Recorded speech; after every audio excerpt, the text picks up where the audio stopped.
এই গল্পটা হলো অ্যামাজনের জঙ্গলের, যেখানে সোনা পাখি তার মা বাবার সাথে থাকতো। ওদের 3টে বাচ্চা হয়েছিল, কিন্তু 3টের মধ্যে 2টো বাচ্চা কিছুদিনের মধ্যেই মারা যায়, শুধু সোনা পাখি বেঁচে থাকে। ওরা ওর নাম সোনা রাখলো, কারণ ওদের জীবনে ওর খুব গুরুত্ব ছিল, আর তারা নিজের সব ভালোবাসা শুধু ওই বাচ্চাটাকেই দিতে চেয়েছিল। সোনা মা, উঠে খাবার খেয়ে নাও, অনেক দেরি হয়ে গেছে তো। হ্যাঁ মা, এখনই উঠছি। তুই উঠে খাবার খেয়ে নিস, আমি কাজ করছি, নিচের শাখাটাতেই আছি। কোনো জিনিসের প্রয়োজন হলে আমায় বলিস কিন্তু। হ্যাঁ মা, আমার কোনো দরকার পড়লে আমি তোমাকে ডেকে নেব। সোনার মা কাজ করতে বেরিয়ে পড়ল। সোনার মা ওকে খুব ভালোবাসতো, কিন্তু সোনার বাবা একটু আজবই ছিল। সে সারা দিন বাইরে থাকতো, যখন তার ইচ্ছে করত তখন সে বাড়ি ফিরত।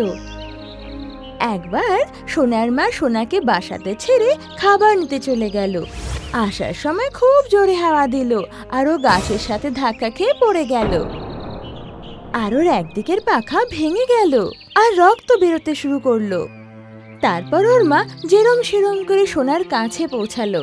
মা, এটা কি হয়েছে? এত রক্ত পড়ছে কেন? তোমার কি হয়েছে বলো না মা।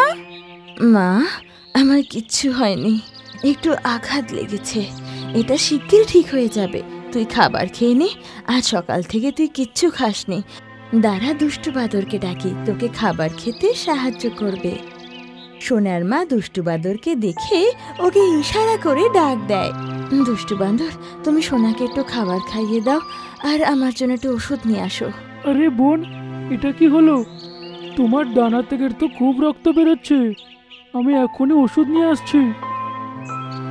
দুষ্টু বান্দর ওষুধ নিয়ে আসে, আর এসে দেখে যে সোনা কাঁদছে, আর ওর মার চোখ চিরকালের জন্য বন্ধ হয়ে গিয়েছে।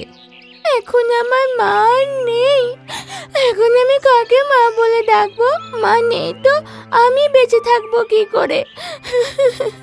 সোনা, এরকম বলে না মা, সব ঠিক হয়ে যাবে। দুষ্টু বান্দর ওকে জড়িয়ে ধরল। সেই সন্ধ্যায় সোনার বাবা আসে। সে কিছুক্ষণের জন্য শোক পালন করে, আর নিজের বাসায় গিয়ে ঘুমিয়ে পড়ে। পরের দিন সে আবার বেরিয়ে চলে যায়, আর সন্ধেবেলায় সোনার জন্য নতুন মা নিয়ে আসে।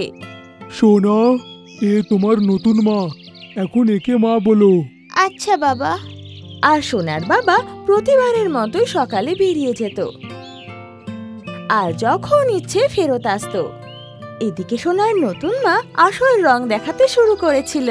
সারা দিন বাসায় পড়ে থাকিস, যা গিয়ে একটু বাসা পরিষ্কার কর, আর আমার পাটা টিপে দে। হ্যাঁ মা, এখনই করে দিচ্ছি। সোনার নতুন মা নিজের সাথে এক মেয়েকেও এনেছিল, যার নাম সুন্দরী ছিল। ও তাকে কোনো কাজ করতে দিত না, আর সব কাজ সোনাকে দিয়ে করাতো। সোনা কখনো কখনো নিজের মাকে মনে করে খুব কাঁদতো। মা, তুমি আমাকে ছেড়ে কেন চলে গেলে? নতুন মা জবের থেকে এসেছে, শুধু আমাকে বিরক্ত করছে, ঘরের সব কাজ আমাকে দিয়ে করাচ্ছে, আর নিজের মেয়েকে রানীর মতো রাখছে। একদিন সুন্দরী বাইরে কোথাও উড়তে যায়, আর ওখানে ওকে 3-4টে পায়রা ঘিরে ফেলে, আর ওকে হয়রান করা শুরু করে। ওই রাস্তা দিয়েই সোনা নিজের ঘরের জন্য লাঠি আনতে যাচ্ছিল, আর ও দেখে ফেলে। আরে সুন্দরী, তুই এখানে কি করছিস? সোনা, আমাকে বাঁচাও, এরা সবাই আমাকে ঘিরে ফেলেছে। সোনা সবাইকে ভয় পাইয়ে ধমক দিয়ে সুন্দরীকে ওখান থেকে নিয়ে আসে। এই সব কথা সুন্দরী এসে নিজের মাকে বলে। মা, আর সোনা আমার প্রাণ বাঁচিয়েছে, আর যদি ও না থাকতো তাহলে ওই পায়রাগুলো আমাকে মেরে ফেলতো। নতুন মা এই কথা শুনে খুব লজ্জিত হয় যে এত অত্যাচার করা সত্ত্বেও ওই মেয়ে ওকে বাঁচিয়েছে। সোনা, আমাকে ক্ষমা করে দে, আমি এরপর থেকে তোকে এরকম কাজ কখনো করাবো না, আর তোর সাথে সাথে সুন্দরীও তোর কাজে সাহায্য করবে। আমি আমার ব্যবহারে খুব লজ্জিত। না মা, তুমি পুরনো কথা ভুলে যাও, আর আমার মা আমাকে খুব ভালো শিক্ষা দিয়েছে, আমি তোমার সাথে কোনোদিন খারাপ করতাম না। এই কথা শুনে নতুন মা খুব খুশি হয় আর সোনাকে আদর করতে থাকে আর সোনার সাথে সাথে সুন্দরীয় বাড়ির কাজে সাহায্য করতে থাকে আর সৎ মাও সোনাকে নিজের বাচ্চা বলে স্বীকৃতি দেয়।